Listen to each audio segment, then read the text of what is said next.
Ministria e Shëndetësisë dhe Mirëqenie Sociale mori pjesë në aktivitetin e organizuar nga UN Women dhe Bashkimi Evropian në Shqipëri, ku u prezantua profili kombëtar i barazisë gjinore për Shqipërinë. Një raport i financuar nga Bashkimi Evropian dhe i hartuar në bashkëpunim të ngushtë me institucionet publike, shoqërinë civile dhe akademinë, i cili ofron të dhëna mbi arritjet e fundit dhe sfidat e mbetura me të cilat përballen gratë dhe vajzat në fusha kryesore. Ministria e Shëndetësisë dhe Mirëqenie Sociale, Evis Sala, gjatë fjalës së saj theksoi rolin qendror të reformave të fundit ligjore në forcimin e reagimit të Shqipërisë ndaj pabarazisë gjinore dhe në garantimin e mbrojtjes dhe mundësive të barabarta për të gjitha gratë dhe vajzat. Ligji, si dhe strategjia kombëtare për barazinë gjinore 2021-2030, si dhe me buxhetimin e përgjegjshëm gjinor, i cili tash përfaqëson 10% të buxhetit kombëtar, dëshmojmë në fakt që Shqipëria po e kthen barazinë gjinore nga një parim në politikë konkrete. Ligji me 51 nenet e tij qartëson konceptet kryesore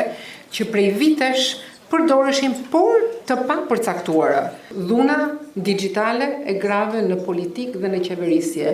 Një element jo vetëm që është shqetësues në përgjithësi për shoqërinë, por edhe sepse nëse dhuna fizike ka një fytyrë, ka një njeri, ka një eshe, kurse dhuna digjitale ka një forcë shkatruese akoma më të madhe. Ka pasojë shumë të mëdha dhe nuk është mjaft që themi jeni të fortë, mund ta përballoni dhunën digjitale, jo, duhet t'i themi stop dhunës digjitale, që vjen në mënyra të ndryshme. Jam më tepër e shqetësuar kur afektohen të rinjt, të rejat.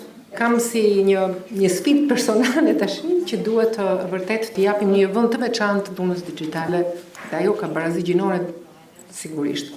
Raporti përfshin një sër rekomandimesh, si forcimi i kapaciteteve institucionale për adresimin e dhunës ndaj grave, përmirësimi i të dhënave mbi barazinë gjinore, investimi në shërbime që reduktojnë dhe rishpërndajnë punën e papaguar të kujdesit, si dhe promovimi i kontributit aktiv të grave në ekonomi dhe në vendimarrje në nivel vendor.